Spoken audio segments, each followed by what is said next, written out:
you know you belong in there. Ooh, that's you walking in like you know you good. belong. So that connection is automatic. When someone you walking up like, yeah, we do know each other. We're supposed to know each other. You better walk in that room like God put you there. Facts. You're on assignment when you walk in these spaces. So when do you get to the point where you believe that though? Because so many people don't believe that. God, yo, it's so. Let me give you an example. Oh my God, I still do this. So you have to fight yourself daily. It's not just like a one-time thing. You're not. Oh, you have to fight yourself with that. There's always gonna be that voice that tells you that ain't really you. Yeah. You can't really do that. Don't listen to that voice, right?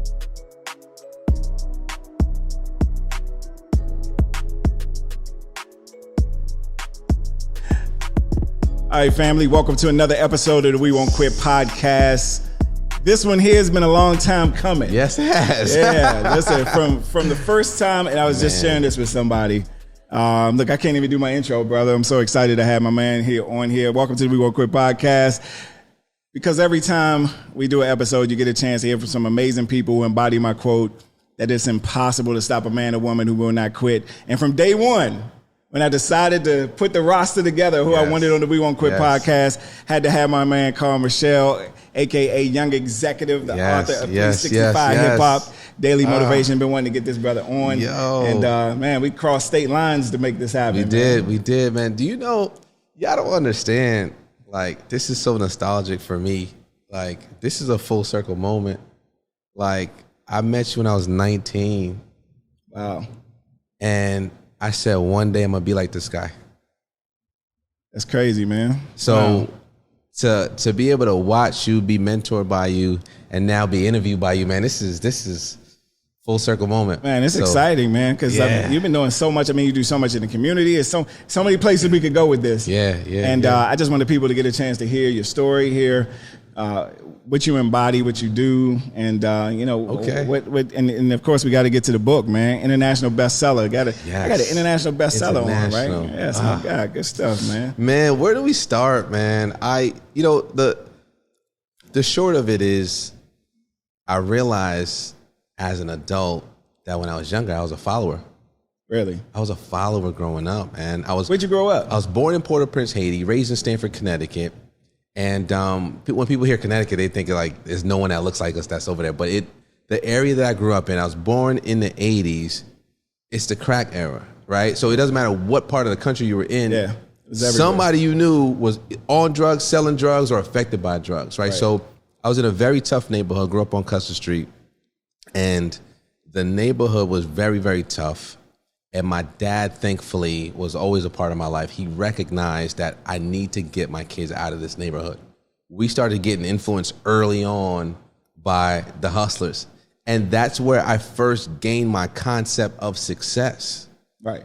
I looked across the street. The guy had the cars, the clothes, the money, the girls. I said, that's what success is. Right. So I started to try to be like that. Because while I was home, my dad and my mom were both working all the time, and we barely had enough to survive. So I'm like, this can't be what success is. That guy is what I need to be like, you know? So for a long time, I found myself dumbing down so I could fit in.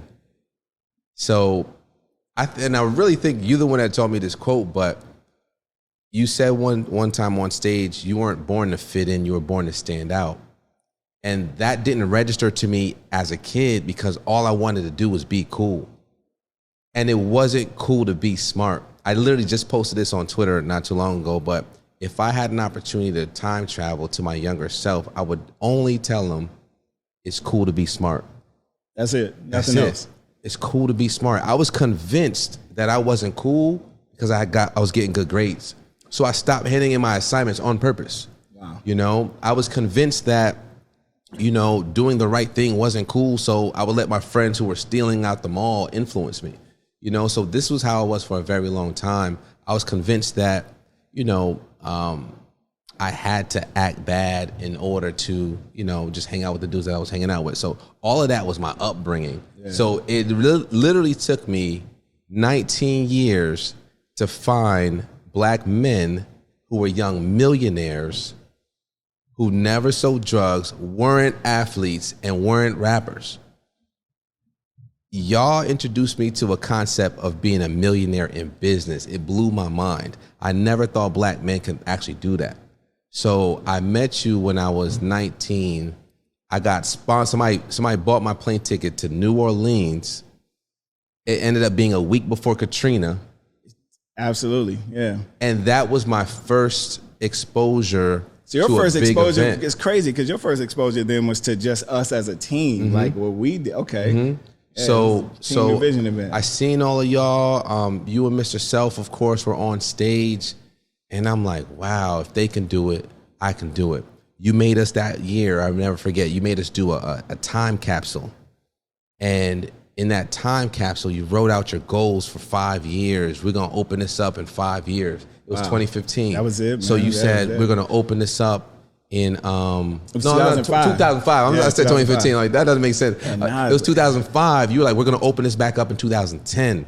And I was like, yeah, 2010. One day I'm gonna make 6 figures a year. You know what I'm saying? I'm like, I'm gonna do this. I'm gonna do that. You know, but it really blew my mind how much positive energy was in one place. I think at that time it was over 4,000 black people, or let me just put people of color, majority. And there was no fights.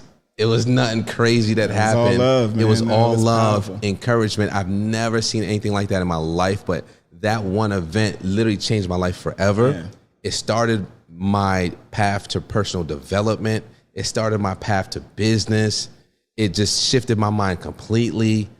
Because of that, I changed my circle of friends. I just started to get my mind right. Literally everything in my life completely transformed after that year.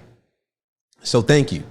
Bruh, like, Long story short. You could have told me that before you. we started the podcast, man. I did. Look, I remember creating that, like the form, the Faith Family Finances, to put that sort of time capsule together for like 5 years and being able to go back and, man, being able to read those, some then, man, and people put any and everything in it, whatever they had, because no one knew I was doing it. Somebody had a food stamp in there. Wow. Folks had a balance from their bank slip. Wow. Where they had deposited money and it was still negative. Wow. Kind of wrote the goals. The one I'll never forget was a gentleman he was from New York. And he was talking about, he had a picture of his little brother who needed a kidney. And he was saying, I'm going to do whatever's necessary the next 5 years to get you this kidney. And he did it. Wow. Yeah. Wow. Yeah, it's powerful, man. But to see what you do, how many people you inspire, Arthur. Yeah. I see you help other folks write books. Yeah. You're in and out of schools like daily, man. So fast forward to now, international best-selling author. My book's called 365 Hip Hop Daily Motivational Quotes. Gotta get it. If you don't have number it, let me just one stop. in the Gotta U.S., get it. number one in Canada, number one in London, number one in Japan. I've still never been to London or Japan, but my book has. You know what I mean? And it's traveled way more than I have. But I'm looking forward to being all the places that it's been. But the book was the launching pad to my career. That led to me motivationally speaking, primarily to the youth, because I wish I could give them the same message that I never got. You know, so that's been my mission for the last several years. So me being a motivational speaker led to me launching the Youth Empowerment Show. The Youth Empowerment Show led to me opening up my own recording studio. I have a recording studio, podcast studio, photography studio, now Google verified #1 in the state of Connecticut. And to bring it all or back around full circle, I teach podcasting to kids now in schools all over the country. So it's been a blessing, man. It's been a blessing, to say the least. Yes, sir. Yeah. Yes, sir. Yeah. When I watch you, when I see you on social media and I see the kids with the equipment, you walking them through the process.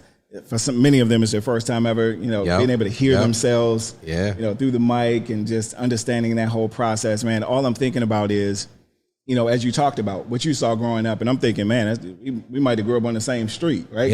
Yeah. I was in Southeast DC, but it was the same environment, same things. And that's what I identified as success. And so to know that these kids are getting this so young, and, for anyone who's gone through the book, what I love most about it is how you take the verses of all of the most popular artists in hip hop and you flip it into an affirmation or the positive aspect of it. oftentimes not what they may have meant that line to mean. Right. It's so powerful. I'm like, wait, how did he get that from that? But that's the beauty of it. You know what I mean? It's really what we see, man. So what was the inspiration behind it? Yeah, man. The inspiration behind it was everything we listen to on the radio now. Every single time I turned on the message, every single time I turned on the radio, I heard a destructive message. Sex, drugs, money, violence. Same message, different beat. Every time.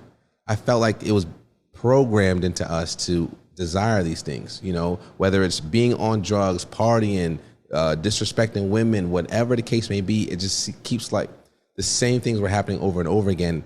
And at that time, I was getting such a close relationship with God, and I didn't want to give up on the music that raised us. Hip hop is not just a genre of music. It's culture. It's culture. It's how we dress, how we walk, how we talk, how we carry ourselves.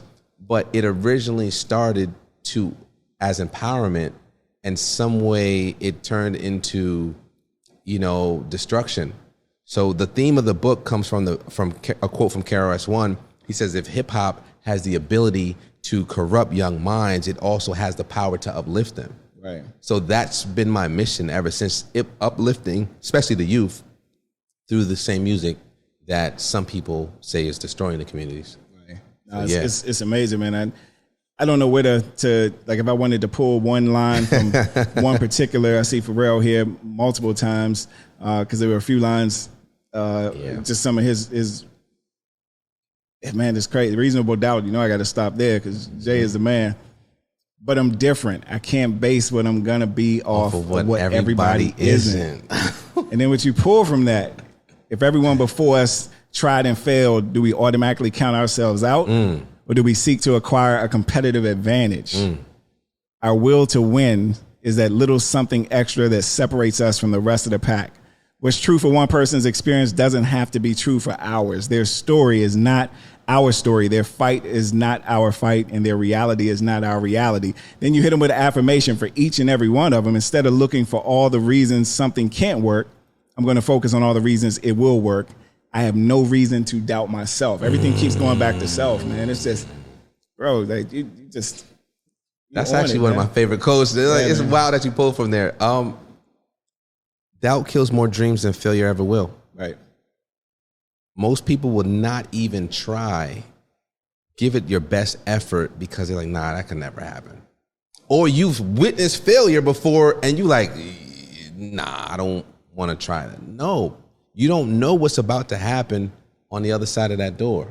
You don't know what's about to happen on the other side of that attempt, right? Just showing up is half the battle. So it's like, man, you don't know what will happen if you start that business. If you take that chance, if you write that book, if you risk it all. And so many times we think about the negative aspect of things, but what if it works? Right. What if it works? What if everyone else failed in order for you to win? What if you're the chosen one? You don't even give yourself a shot. Exactly. Or what if you're gonna outwork everyone else that did it the wrong way? Like, you just never know. Never know. So give it your best shot. So I'm a firm believer in doing what you love and loving what you do. So many people are miserable at their jobs. They're like, well, you know, I would start this. I could do this and all this other. Why don't you go for it? Right. Start it on a part-time basis and then just ramp it up over time. But, you know, for whatever reason, whether it's society shaping us, whether it's past failures, whether it's excuses, we don't give ourselves enough of a fighting chance. Yeah. Why do you think that is? Because I'm sure when you told your boys, told friends, told family, look, this, this is what I'm about to do. I'm coming to New Orleans, man. I seen these black millionaires. I seen some folks who, are going and growing in the direction I want to. I'm sure it wasn't all positive. So what made you break through? You know what? Your quote. Really? Your quote. It's impossible to stop a man or a woman who will not quit. So I thought to myself, if I don't quit, then I'm going to win. That's it. I'd rather be on that side than that side. So I literally use that as a motto in a lot of things I do. I wouldn't have been prepared to join my fraternity, Kappa Alpha Psi Fraternity Incorporated, had I not been mentored by you. And I say that because when I walked in the room, there's 100 dudes in there. And I said, it is impossible to stop a man or woman who will not quit. If I say that I don't care what's about to happen, I don't know what's about to happen. If I say I'm going to do everything it takes to be a part of this fraternity, then it's going to happen for me. All I got to do is be around long enough. Literally, it went from 100 people, and by the time we were finished, it was 6 of us that crossed. There was 100 to 6. 100 to 6. And I was one of the people that decided I will not quit. I don't care what happens. I don't know what's about to happen. I'm not quitting. So too many times we focus on the problem and not focus on the overall destiny. How bad do you really want it? Yeah. I don't know what's about to happen, but I know if I stay the course, I'm going to win. So yeah, that helped me a lot.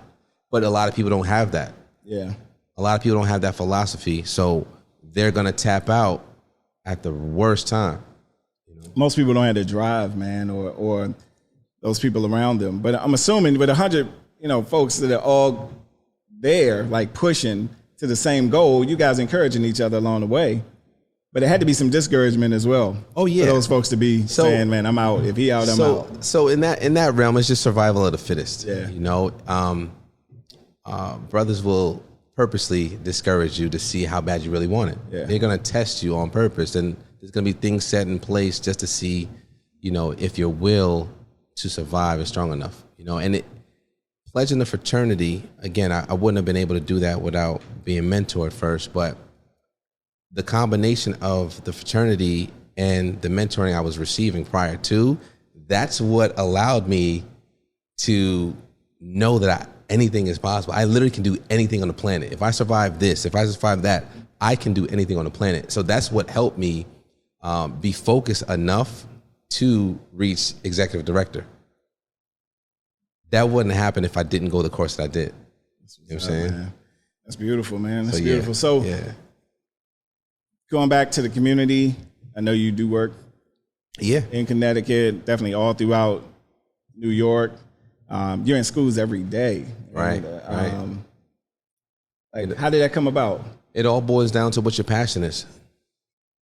If I had a young black man who is on the path to success, right? I don't feel like I'm there yet, but if I had someone that told me simple things like it's okay to be cool. You don't have to be a follower. You can be a leader. You can start now. You don't have to wait until you're out of college to start that business or whatever the case may be. If I got the right advice at the right time, I would have made the right decisions.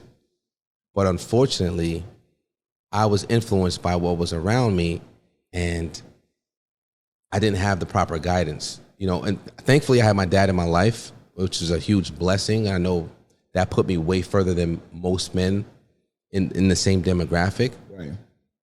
But I still needed a little bit more, So my passion grew from my personal experiences. So I know if I can give them everything I didn't have, they're going to be way further than I am or where I was. Yeah. So that's how that started. It's amazing, man. We got to hear Haiti. We got to go to Haiti together, man. Yo, I do Haiti. I heard. Yeah, yearly. And, so we started doing stuff in Haiti. It was fertile ground, right? Right. Yeah. About fertile ground. Like 15 years ago is when we started it. But and seeing y'all do that blew my mind as well, because I'm like, man, I always thought that I had to be really, really, really rich to give back. But I went there and gave love. I gave whatever I had at the time, whether it's clothing, sneakers. I remember one time I took a trip to Haiti and I took the shoes off my feet to give to one of the boys in the village. And I went home in flip-flops, literally. Yeah. Like, it was just like, I have to do this. I'm not going to be back anytime soon. So seeing y'all do that was absolutely an inspiration, especially where I was born. You know what I mean? So thank you for all that you do. Man, it's a blessing, man. I think it's such a big misconception because folks don't, if you haven't been to Haiti, you really don't know the beauty so much of Haiti is just ridiculous. The black sand beaches, the man. I've had a chance to experience it on all levels, whether it's at the orphanages or whether it's spending time with folks who are at a different level of life. So we get a bad rap on purpose. I don't know if I got you off. My bad. Nah, you good. You good. We've been getting a bad rap on purpose, and we're one of the poorest. I think one of the poorest countries in the Western Hemisphere. But all of it was by design. Yeah, of course. All of it was by design. If your history is slaves defeating the world's greatest armies, why would we want this country to be successful? You know what I'm saying? Right. We can't let this get out. This little teeny country. So not only did we free ourselves, but we went on a world tour to free other countries and other islands. Right. They would come in and recruit Haitians to go back to their countries and fight wars, and we were defeating all of the armies.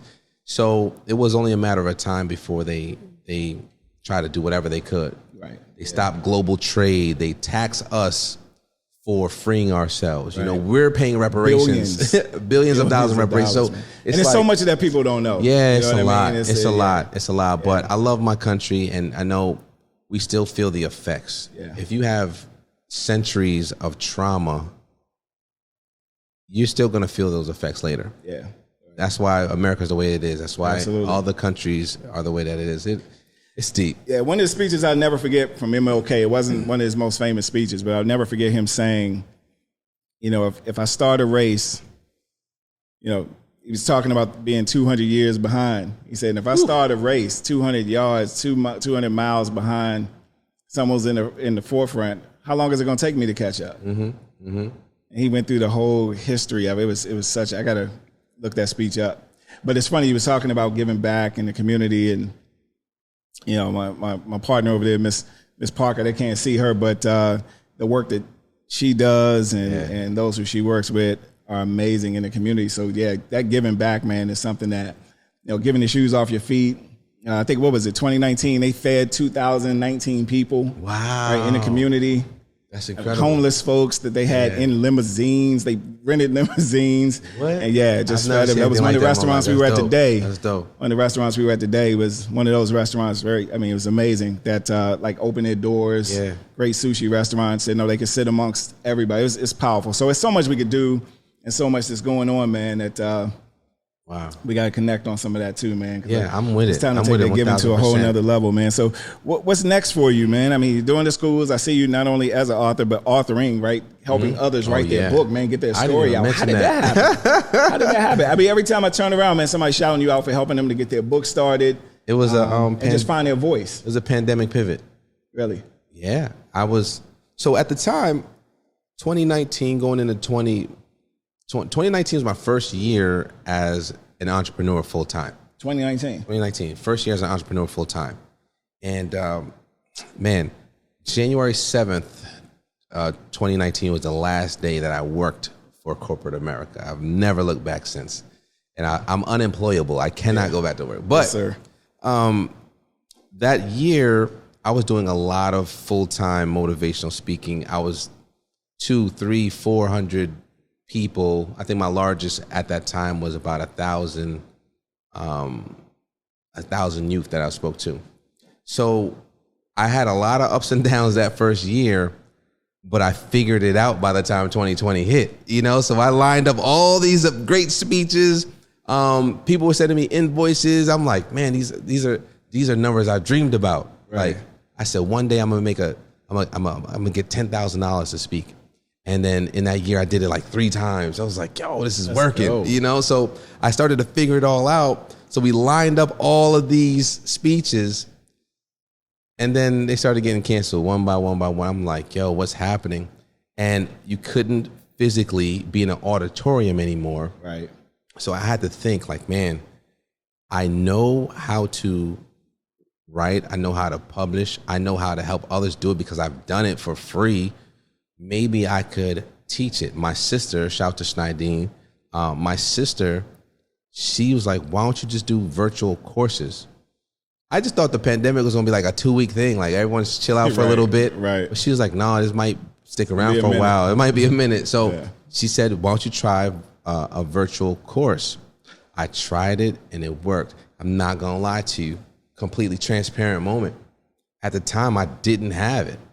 I was low. I wasn't getting booked for anything. All my speeches were canceled. I was counting on that money. I didn't have any bread at all. I was down to my last drop. And I signed up for this this course. I mean, I guess I could say the name, but I signed up for Webinar Jam, right? There's a webinar. I didn't know how to run a webinar. They had a special. I didn't have $500 at the time. It was $500 to sign up. I didn't have it. They had a special. If you sign up for $1, you can pay the $4.99 back in 2 weeks. Really? I promise you. They're like, if you sign up for $1, you can pay back the $4.99 in 2 weeks. I signed up for $1, and we had, I think I signed up maybe 20 people that first group. All of them were signing up for about $1,000 each. So I'm like, man, I made $20,000 when I literally had nothing, right? So I was so thankful for that, because that literally led to everything else that followed. Started off with a cohort of about 20 folks. Now we have over 100 best-selling authors under the Write a Legacy brand. And it just started off as an idea, a pandemic pivot, you know what I mean? So it's been a huge blessing. And, you know, been able to make multiple six figures ever since.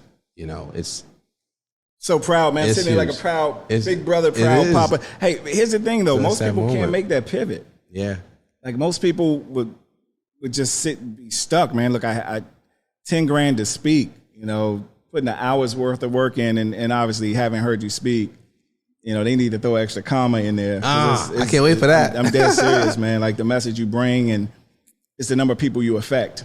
Right? It's directly and then it's indirectly. So it's a whole nother conversation. But to be able to make that pivot after you hit that moment that you knew was the pinnacle for you, and say, okay, what else can I do? How else can I still help people and impact people? And yeah, it's good to see it, man. It's good to see the results that are happening, brother. Thank you. See it. So when I look on social media now, because you know I'm very small on social media, and I see you with pictures with Floyd, see you with 50, I see you everywhere, with different folks in the hip hop world, and I see him holding the book. I see him, you know, just what's happening for you, man. What's the next step for you? Networking. You always networking, right?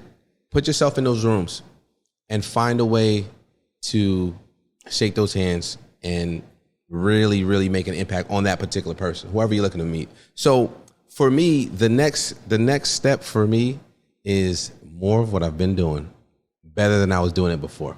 Really? You know, my studio right now, I want it to be the staple, not just in Connecticut, but in the Northeast, and grow it from there.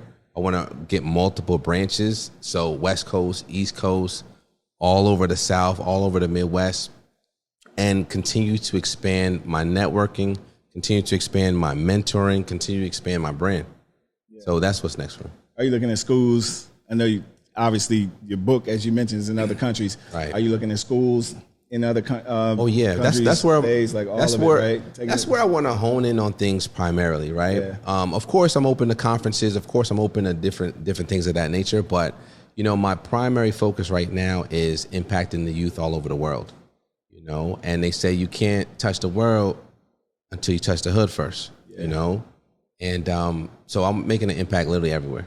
You are, man, like every day, and because you can speak the language, because it's, you know, it's the voice of the people, man. When I see you, I'm like, I know when I used to go back to schools and haven't had a chance to do it a whole lot, but going back to where I grew up and giving back on the holidays, but then even just having those conversations, talking to young men, there's nothing more impactful. Hey, family, when was the last time you got a chance to wear something meaningful? Whether it was today, last month, or never. I want you to understand that ExeKutive Design has a message that will resonate with each of you. Each and every design is intended to inspire action while reminding us to wear art. You can mix metal with a flower and wear the Steel Rose collection. You can unleash your creative genius, or you can participate in our legacy with the Signature collection. Here's what I need you to do. Go visit their website and peruse the gallery. Make sure you put in Don't Quit 22 in the promo code so you can receive that 10% discount just for being a part of the We Won't Quit podcast family. Go out and check out ExeKutive Design. You will not be disappointed. So what you just said reminded me of a Davies quote. We're in Harlem, so you got a quote. Harlem Shout out native. to Harlem. Davies said, "I want the world. You can have the block." We think small. We do, man. We think small. Where does that come from? Where do you think that comes from? Man, Because I had no idea how big all these boroughs are. I mean, I used to be, in New York all the time, speaking and building a business. But I've talked to brothers and folks that never left their borough. Mm-hmm. Yeah. Just like, where I'm from, in D.C., same thing. Some folks stay right there, man. So. You know what's funny? We don't even realize we're thinking small. Right. That's the thing about it, about thinking small. We don't realize we're thinking small until we're exposed to people who are thinking bigger. Right. We think like, yo, if I could get this, oh, yeah, I'm good. You don't even realize like that's a goal for you. Yeah. My goal at one point was $100,000 for the year. And I'm like, yo, if I can do it. But I wasn't exposed to more. That was a goal, man. I wasn't exposed to more. I remember having that goal, like, man. And then it was 6 figures in an account. I said, if I could just see that number, because I wanted to know what it felt like. Yeah. And then I got around folks who were doing that in a month and then a week, and I'm like, those the type of friends I need. That's real. Yeah. Mm-hmm. Like you're going to jail. What are you doing? That can't be legal. But there's no way. It's out. And so that leads me to social media, really, because I see how you have utilized it so much to be able to impact and talk to so many folks. With social media, there's so much that we can, obviously YouTube, podcasting, with all of the different realms of communication now, where we could touch people, just like that. Yeah.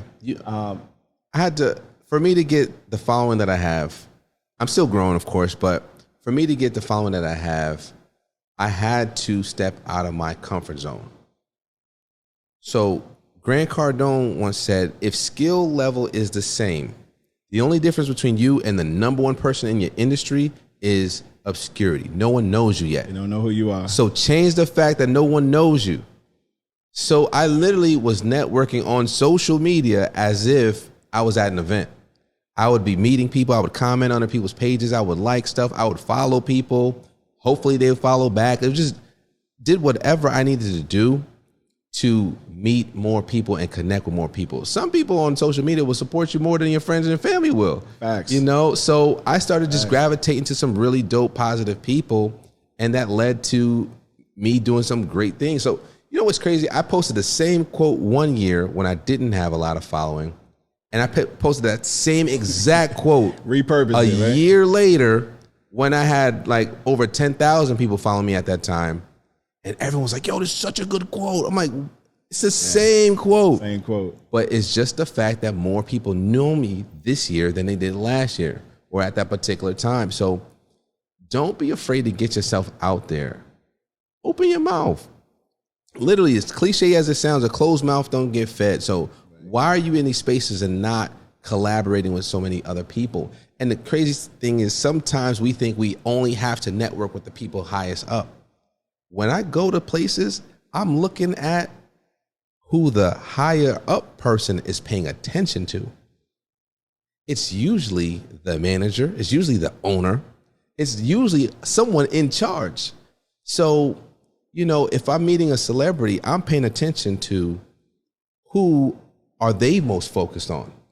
Who are they? Yo, hold on 1 second. Boom, boom, boom, boom, boom. Who are they talking to the most? Right. Oh, I need to talk to that person. Yeah. And if I go to an arena or an event, who are all the workers reporting to? Oh, I need to talk to that person. So that's how I was strategically building my network. And when I got a chance to be introduced to these people, it's usually by the person they respect the most. So if I'm introduced to a celebrity by their manager, now I'm looked at as a peer. Instead of me looking like a fan. Can I take a picture with you? Sure. Little guy. Like that's right. You don't want to be looked. So I made it a point to start to network with the people who aren't getting a lot of attention or aren't on the limelight, I should say. Yeah. And that led me to the connections that I've had. Yeah, but I think it also boils down to your charisma, man. Character, charisma, integrity. You know, I don't throw that word out there a lot. There's not a lot of brothers that are doing what you're doing and doing it at that level that, you know, have that type of charisma, character, and integrity. So I think that it makes it easier for you to work a room, you know, when you walking in, like, you know, you belong in there. Ooh, that's like you walking in like you know you belong. So that connection is automatic. When someone you walking up like, yeah, we do know each other. We're supposed to know each other. You better walk in that room like God put you there.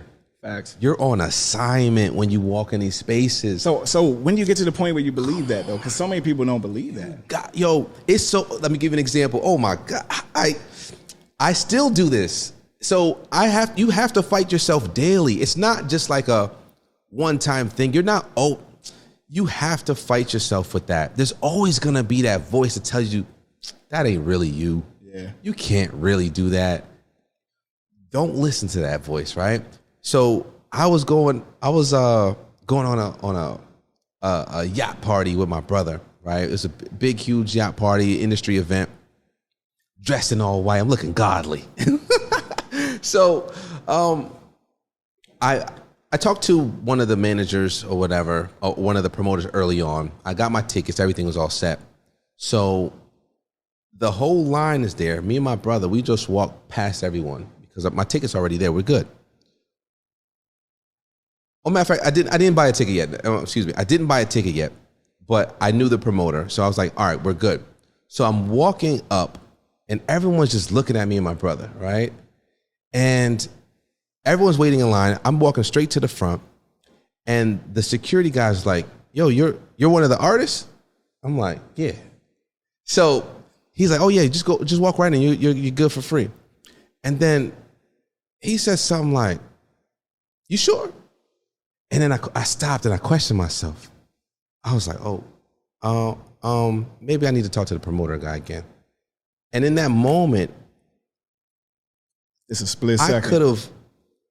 I could have stopped myself from receiving everything that God had in store for me once I got on that boat, because I was feeling like an imposter at that particular moment. I was feeling like I didn't belong in that room. I was feeling like I shouldn't have gone there, right? But the night was amazing. It went really, really well. Second situation that happened almost identical to that.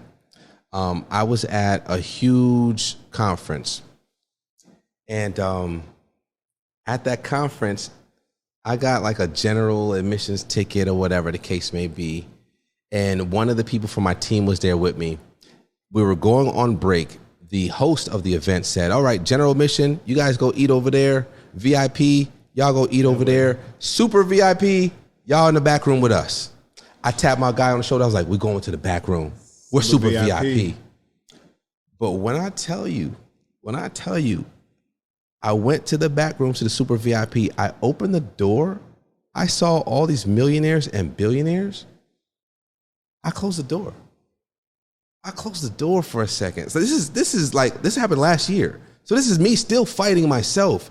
These guys are billionaires and millionaires in this room, and I'm questioning if I belong in that room. And my guy looked at me for the first time. He saw me hesitating. He walked right in. But he was leaning on my confidence to walk up to the door, and now I had to lean on his confidence to walk in. Yeah. We walked in, met some billionaires. Jesse Itzler was there, some amazing other people that were there. And I'm like, man, this is the room that we deserve to be in. We networked with everyone in the room, and they wanted to know who we were. Exactly. You know, and it was such a blessing. But it's like, yo, I wouldn't have been able to connect with literally billionaires had I let that door close and decide not to walk in. I was this close from walking out of that, man. I'm so thankful for that because I'm still connected with all of them to this day. Yeah, and it's amazing some of those conversations are not even the conversations that we expect them to be always. Mm-hmm. You know what I'm saying? Mm-hmm. Like some of it, because everyone in the room is on that level, the conversation is, you know, they're talking at a different place because the currency is totally different. But the energy, mm-hmm. you know, no one has their chest stuck out because they know they belong. And they're humble. Yeah. They're humble. Yeah. So just understand, you deserve it. You deserve it. That next level, whatever you feel like you're not ready, you deserve that next level. That your higher self is waiting for you to walk through that door. That's it. Let them know where they can find you, bro. Because I need people to connect with you. I mean, obviously, whether they're looking to write a book, whether they're looking to, just become their everywhere. better self. Everywhere is at Young ExeKutive. So it's YOUNGEXEKUTIVE. All right, YOUNGEXEKUTIVE. That's youngexecutive.com. That's at Young ExeKutive on every social media platform. You'll find everything else that I do on there as well. Can I leave with a Nipsey quote? You got to do it, man. Can I leave with a Shout out to Nipsey quote? Nipsey, man. Go ahead, do it. Oh, man. I spoke some things into the universe and they appeared. Believe in yourself more than anybody who doubts you. Every single thing that you want is within your reach. You got to go for it. Speak it into existence, believe it, and it's going to happen for you. You got to see it before you can see it. Let's go. Shout out to the late, great Nipsey Hussle. Shout out to my man here, man. It's so good to be able to sit down with you, brother. The energy is infectious, just knowing what you do, just knowing who you are, and what you're about and the number of kids you're empowering. I just know that there are going to be so many lives changed. We're going to hear from some of these young folks 5, 10, 15 years from now. The number one podcast hasn't been produced yet because you're still mentoring that child today. Ooh, right? I love that. As a writer right now who's going to outproduce some of the greatest writers we've ever heard of, and you're just getting them started right now, man. So I want you to know that you're changing a lot of lives. It's humbling to know that I got a chance to meet the 19-year-old you and see you today. And I mean, just that, and that you're the same person. Like that smile is there, your energy is there, still helping folks. I think you posted a kid that was trying to pay for school or something. He was playing the saxophone in the lobby, and he was like, "Hey man, here's his Cash App, just help him out." And I remember sending some cash. Like your energy, I remember helped that young man to generate something for himself and believe in himself more than anything. Yeah. You know what's crazy about that particular story? They kicked him out the train station. Did they? For playing music and trying to. He was good too. He was good. So turns out he was in the band at Morgan State University. Didn't have any money, and I ran into him at the train station on my way to my destination. And because I gave him some money that I had, but because they kicked him out, I was like, "Yo, bro, what can I do for you?" Posted him in front of 20-something thousand followers, and you were one of the main. You were like, "Yo, I just sent him something. I blessed him." And he was it made his day. Yeah, man, he hit me up. Like, it made his day, bro. But the point is, it was just the fact that you took the time. Wow. Yeah. You had already given. Like it was, and you could have walked away, but the fact that you paid it forward, man, and continue to pay it forward is really what I wanted to get across from that, man. And so continue to do it, man. Continue to shine. I got to have you back. Best part is we just getting started. We just getting started too, man. Yes, sir, man. I'm proud of you. Thank you, brother. I'm proud of you. And you know what's crazy is like this podcasting is a new endeavor for you. So although you've already achieved so many, we didn't even talk about you today, but so many incredible accomplishments that you've achieved, you're still starting fresh in a brand new endeavor. So I'm going to say congratulations in advance for all the lives that you're going to impact through speaking through your podcast. And you're going to produce some amazing things based on this show alone. Yes, sir. I receive it, man. Congrats in advance. I expect to, man. I expect to get out to speak to the kids as well. Oh, man. Looking forward to that, man. Yeah, let's make it happen. Let's make that happen. And Haiti, we got a lot to get done. Yeah. All right, family. Another episode of the We Won't Quit podcast. If you make sure you pick up the book, they can get the book on your website as well. Gotta get the website. Course. Yeah, go get the book. Wherever books are sold. Absolutely. Amazon, all Barnes of it. Barnes and Noble, Walmart, That's we right. everywhere. Right. Gotta get it, man. Appreciate you guys. Make sure you like, subscribe, follow my guy, and we look forward to seeing you back next week. Can you hit us with the quote, though? Oh, of course. The only way you fail is to quit, but you already know it's impossible to stop a man or woman who will not quit. God bless. Take care. Yeah.